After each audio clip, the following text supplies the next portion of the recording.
বই বাঙালির জীবনের সাথে ওতপ্রোতভাবে জড়িয়ে রয়েছে বই। সেটা হতেই পারে সাহিত্য, উপন্যাস, ছোট গল্প বা রোমাঞ্চ, থ্রিলার। তো আমরাও চলে গিয়েছিলাম কলকাতা ৪৯তম ইন্টারন্যাশনাল বুক ফেয়ারে, যেটা শুরু হয়েছে ২২শে জানুয়ারি থেকে আর চলবে ৩রা ফেব্রুয়ারি পর্যন্ত। এটা হচ্ছে নিউ টাউনের সেন্ট্রাল পার্ক মেলা গ্রাউন্ডে, যেটা করুণাময়ী মেট্রো থেকে একদম কাছেই।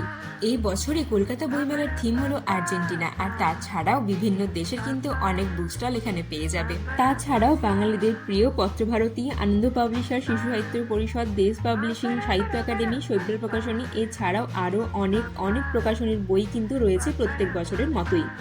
আমরাও পুরো মেলা ঘুরে অনেকগুলো বই কিন্তু কিনে ফেলেছি। প্রত্যেকদিন মেলাতেই অনেক লেখক বা লেখিকারাই আসেন, আর তোমাদের যদি ভাগ্য ভালো থাকে তোমাদের সাথে দেখা হয়ে যেতে পারে তোমাদের পছন্দের লেখক বা লেখিকার, আর পেয়ে যেতে পারো তার সাইন করা একটা বইয়ের কপি।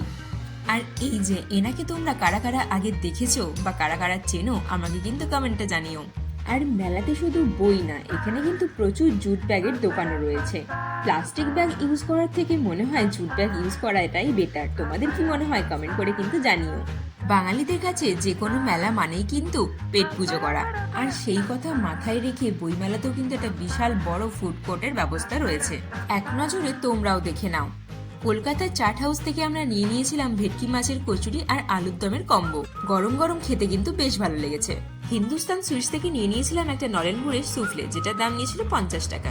আর নিয়ে নিয়েছিলাম দীঘা ফিশ সেন্টার থেকে ভেটকি ফিশ চিজ বল, যেটা 4টের দাম পড়েছিল ১০০ টাকা। আর শেষে নিলাম একটা কোকা-কোলা। আজকের মতো আমার ভিডিওটা এই পর্যন্তই। তোমরাও কিন্তু একবার ঘুরে এসো বইমেলা থেকে। আর ভিডিওটা কেমন লাগলো অবশ্যই কিন্তু কমেন্ট করে জানিও, আর চ্যানেলটিকে সাবস্ক্রাইব করে দিও। টাটা।